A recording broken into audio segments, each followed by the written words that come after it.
Neshedil Kadinefendi, Turkish, Neshedil Kadinefendi, Arabic, c. 1857 to 30 January 1924, was a consort to Khedive Pasha of Egypt.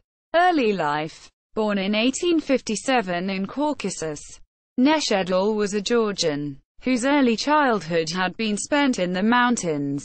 Disaster overtook the clan when Neshedil was age 7. She along with her brother were captured during the raid and were sold to a slave dealer. He took them to Istanbul, where they were separated, and she never again saw or heard of her brother. She herself was brought by the wife of a pasha, who educated her according to the custom of the time. The child was kindly treated, received careful religious instruction, and was taught to read but not to write, as the latter accomplishment might have been an inducement to her pen love letters. She also became an accomplished needlewoman and learned to make the finest lace, oya, and embroidery. Life with the Khedive. At 15 she was sold to the Khedive Isma'il and went to Egypt. Together with other young Circassians she spent a year in the Gezira Palace, being trained for a life for court, and was named Neshedil, meaning joy of soul. She was about 16. Khedive Isma'il gave her a separate establishment in the Zafarin Palace, with 50 Circassian and 30 Abyssinian slaves of her own. Her clothes, lingerie, and house linen were ordered from Paris. After she had settled in her new surroundings, the Khedive said that it was time for her to go and visit his senior wives at the Abdin Palace. Trembling inwardly, she went dressed in the finest Brussels lace over a pale blue satin, with a necklace and earrings of rubies and diamonds. Outwardly she maintained her composure, and her radiant beauty caused a sensation. Neither of them had expected so much grace and loveliness. Ismail's unflagging devotion to her raised such a storm of jealousy that after the birth of her second child, during one of her visits to Abdin, she was served with poisoned coffee. Feeling desperately ill, Neshedil hurried home, nearly dying on the way. The efforts to save her were successful. She slowly came back to life, but never to her former health. After giving birth to a premature son, she was debarred from having other children. Neshedil Kadinefendi never mentioned names and disliked to talk about the incident. Isma'il was so enraged that he made over to her name the title deeds of the Incha and small Ismailia palaces, a gift such as he had never made to any of his former wives, and offered her a set of diamonds, comprising a tiara, with matching earrings, necklace, brooch, belt, bracelets, and rings. He also advised her never again to take food or drink outside her own house.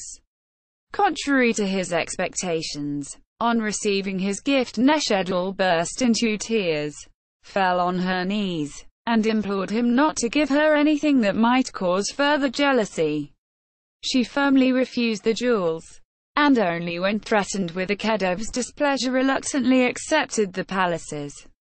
In Zafarin Palace 2 daughters had been born to her, Amina Aziza, in 1874, and Nimatullah, in 1875, both in September. When Neshedil Kadinefendi died in 1885, Neshedil and her daughters went to Naples to rejoin the Khedive Isma'il. 4 years later, in 1889, the whole family sailed to Emirgan, on the Bosphorus near Istanbul. At Emirgan, Neshedil, Princess Amina Aziza and Princess Nimatullah occupied the Yali on the Tokmak Banu promontory, one of the 7 buildings on Ismail's estate. He himself lived in the largest of 4 yalis, the other houses being at the disposal of his married sons and daughters, who came to visit him during the warm season. Later years. The Khedive's death in 1895 caused Neshedil, whose health had deteriorated after months of sick nursing, to fall seriously ill. She eventually recovered, but remained an invalid for the rest of her life. Henceforth she dedicated herself entirely to her daughters and, later, to her grandchildren. After both daughters were married and settled in their own homes, she used to live with either one or the other, but chiefly with the elder, who needed her companionship more. She traveled a great deal on the European continent, with one or both of her daughters, to various spas or towns famous for their doctors. Notably in Switzerland, she and her daughter Amina were always under doctors' orders, seeking the health which eluded them. Death and burial. Neshedil Kadinefendi died in Nice, France, on 30 January 1924, and was buried at the Khedive Mausoleum, Al-Rifai Mosque, Cairo, Egypt. Neshedil's tomb sits in the center of the mausoleum, flanked by the tombs of her two daughters. Bibliography. Rainer Lewis, Nancy Micklewright, ed. July 9, 2006.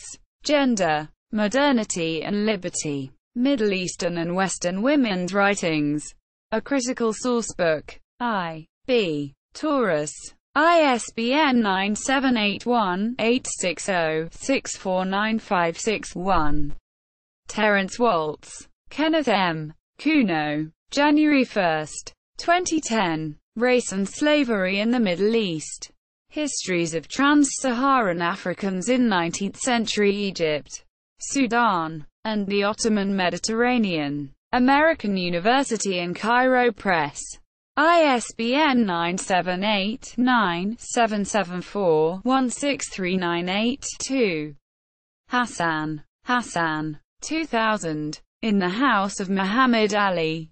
A Family Album. 1805–1952. American University in Cairo Press. ISBN 978-977-424-554-1. OCLC 45016821. Byers, Christopher. The Muhammad Ali Dynasty. Genealogy. The Royal Ark. Retrieved 16 December 2014. Soshinsky, Henry. Neshedil. Ancestry.com, Inc. Retrieved 27 February 2010.